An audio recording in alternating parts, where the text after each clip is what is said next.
My teenage sister bought a suspiciously cheap iPhone from a woman who disappeared 2 days later. Now something's trying to make me download a backup and I can hear screaming through my phone at 3 a.m. I've always thought of myself as a protective big sister. Maybe overprotective, if you ask Cassidy, but that's just what happens when you practically raise your sibling while your parents build their law firm. I was there for her first steps, her first heartbreak, and every major moment in between. So when she started changing 3 weeks ago, I noticed immediately. I just wish I'd done something sooner. Maybe then she'd still be here. It all started with that damn phone. Cassidy had been recording one of her daily TikTok dance routines by her pool. She had quite a following, almost 50k subscribers who loved her choreography videos. She was trying some complicated move when her foot slipped on the wet tiles. I remember the moment in perfect clarity, her old iPhone 12 flying from her hand in a graceful arc, catching the summer sunlight before plunging into the deep end with a quiet plop. She'd screamed like someone had stabbed her. I know that sounds dramatic, but Cassidy's whole life was on that phone. Her photos, her videos, her connections to her audience. We tried everything. Rice, silica gel packets, even one of those vacuum chambers that supposedly suck out moisture. Nothing worked. The phone was completely dead. Mom and Dad's response was predictably unsympathetic. "You'll have to wait until your upgrade in January," Mom said over her morning coffee, not even looking up from her case files. "Consider it a lesson in being more careful with expensive electronics." Cassidy took it hard. Really hard. She moped around the house for days, using Mom's old iPhone 8 that could barely run modern apps. No more TikTok dances, no more Instagram stories. Her followers started messaging me on my accounts, asking if she was okay. That's probably why she was so excited when she found the listing. Emma, come look at this." She'd burst into my room on a Wednesday night, waving Mom's old phone in my face. The screen showed a Facebook Marketplace listing. iPhone 14 Pro, perfect condition, must sell quickly. The price made me suspicious immediately. It was less than half of what the phone should cost, even used. The seller's profile showed a professional-looking woman in her mid-30s, Marie Thompson, with a job listed at some local tech company. Her profile seemed legitimate, with years of photos and posts, but something about it felt off. "It's obviously a scam," I told Cassidy, scrolling through the listing. "Nobody sells a nearly new iPhone 14 Pro for that price. They probably stole it, or it's broken, or..." "God, you're such a pessimist," Cassidy interrupted, flopping onto my bed with an exaggerated eye roll. I already messaged her, and she seemed super nice. She said her company unexpectedly gave her a new phone, so she doesn't need this one anymore. We're meeting at the Riverdale Mall food court tomorrow after she gets off work. My stomach dropped. "You already arranged to meet her? Cass, that's not safe. You can't just..." "That's why you're coming with me," she cut in, giving me her best puppy dog eyes. "Please, Em? I've saved up enough from babysitting the Peterson twins. I'll never ask you for anything ever again." I should have said no. Should have told Mom and Dad. Should have done literally anything except what I did, which was sigh and agree to drive her to the mall the next day. If I'd known then what that decision would lead to. The meeting seemed perfectly normal at first. Marie Thompson looked exactly like her profile pictures, neat brown haircut and an expensive-looking bob, tasteful business casual outfit, pearl earrings that screamed responsible adult. She even brought the original receipt in box. "I just hate to see it go to waste," she said, sliding the phone across the food court table. Her hands trembled slightly as she did, and I noticed her knuckles were white where she gripped her coffee cup. I tried to return it to the store, but it was past their policy date. "When I saw your message about wanting it for your TikTok videos, I thought it would be perfect." That detail made me frown. Cassidy hadn't mentioned anything about TikTok in her messages. I'd watched her write them.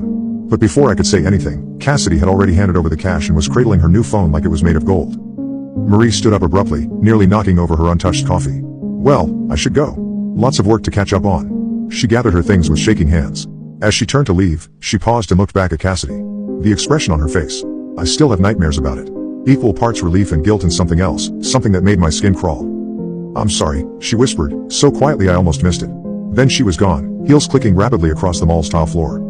The changes in Cassidy were subtle at first, easy to rationalize away. She stopped posting on TikTok, despite the new phone having a much better camera. "Taking a break," she said when I asked. "Trying something new." But she was on the phone constantly, even more than before, her fingers flying over the keyboard at all hours. The night conversation started about a week after she got the phone. My bedroom shares a wall with hers, and I began hearing her voice at odd hours, 2 a.m., 3 a.m., 4:30 a.m. Not the normal whispered phone calls of a teenager trying not to wake her parents.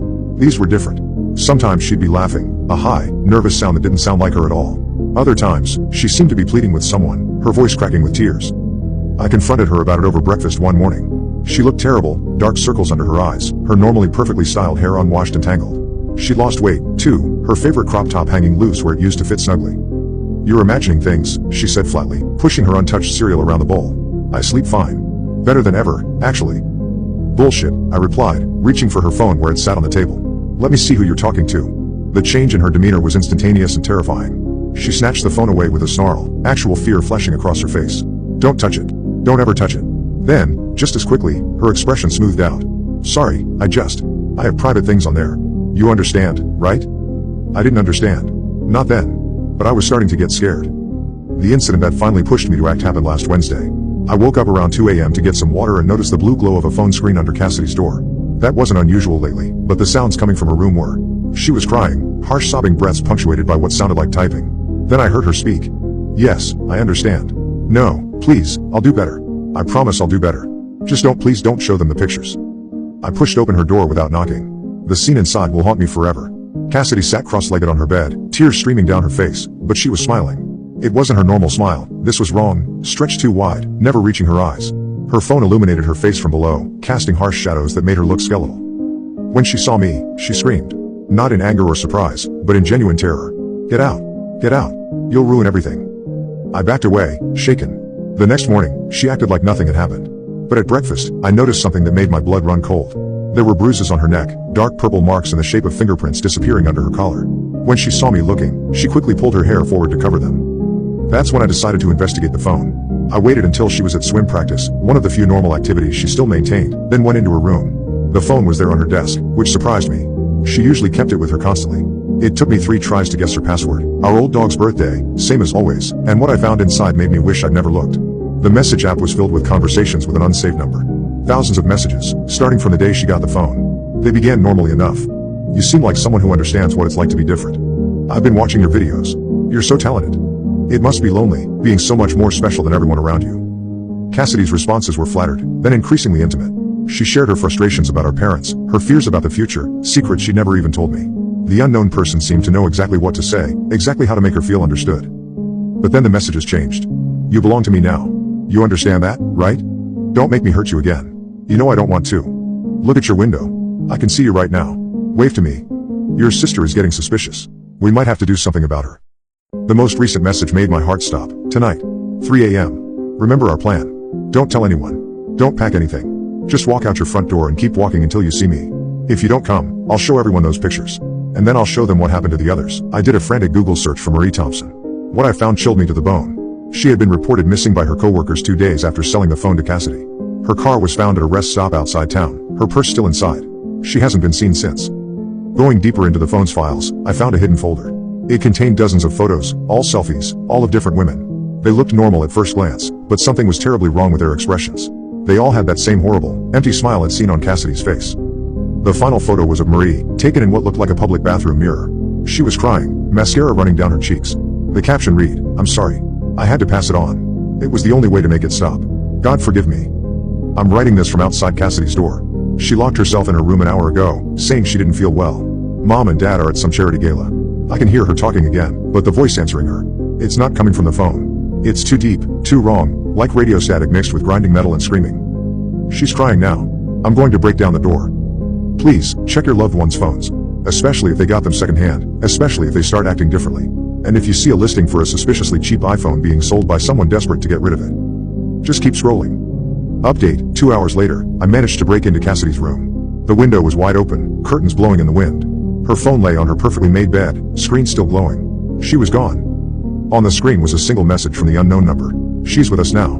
Don't worry, we'll take good care of her. Would you like to know where she is? It's simple.